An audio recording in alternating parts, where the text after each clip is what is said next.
Okay, here we are, Matthew Russell Lee, Inner City Press, here, the Southern District of New York Courthouse, today, Friday, February 23rd, 2024. We're covering the Honduras trial pretty tight. We covered it yesterday.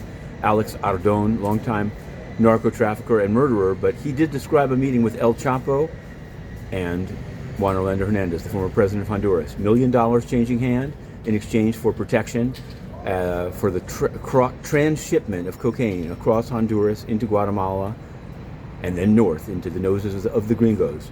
Now, today, Ardon should finish his cross-examination, which has been pretty choppy, frankly. Mr.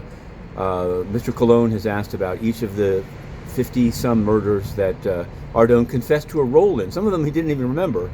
Some he did, and this was one guy threatened to kill, or did kill a cow belonging to his father and threatened to kill his father, so he killed the guy.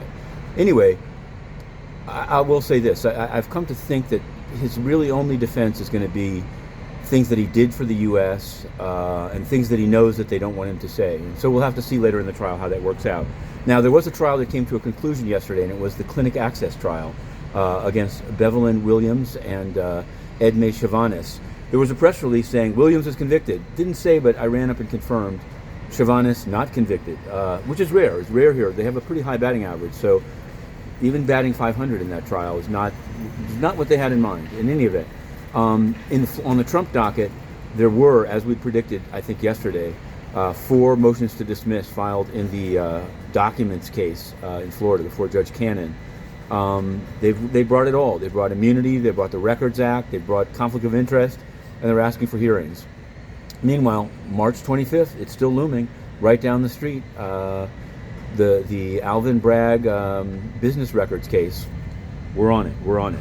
Now, across the river in EDNY, we actually have, it's not yet a victory, but it's something.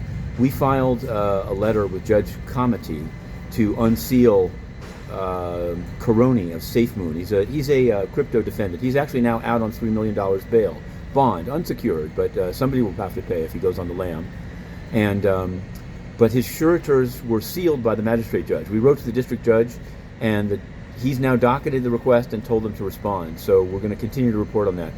Back on this side, sort of crypto, Miles Guo, he's going to get some discovery about Operation Fox Hunt and whether the CCP was actually weaponizing the law here to go after him. Meanwhile, I can say it's not even weaponized. China is dominating the United Nations, and particularly under this Secretary General, Antonio Guterres. We reported how the China Energy Fund Committee, known for UN bribes, tried to buy the oil company of Gulbenkian Foundation in Lisbon. Now, why would they do that? Well, the Gulbenkian Foundation paid Guterres in his year between UNHCR and the UN and remains in close touch with him. So that's called buying influence. And the moment we reported and asked about it, we've been banned ever since. But we continue to report, and we've applied to re-enter, and we will not cease. Inner City Press, to be continued.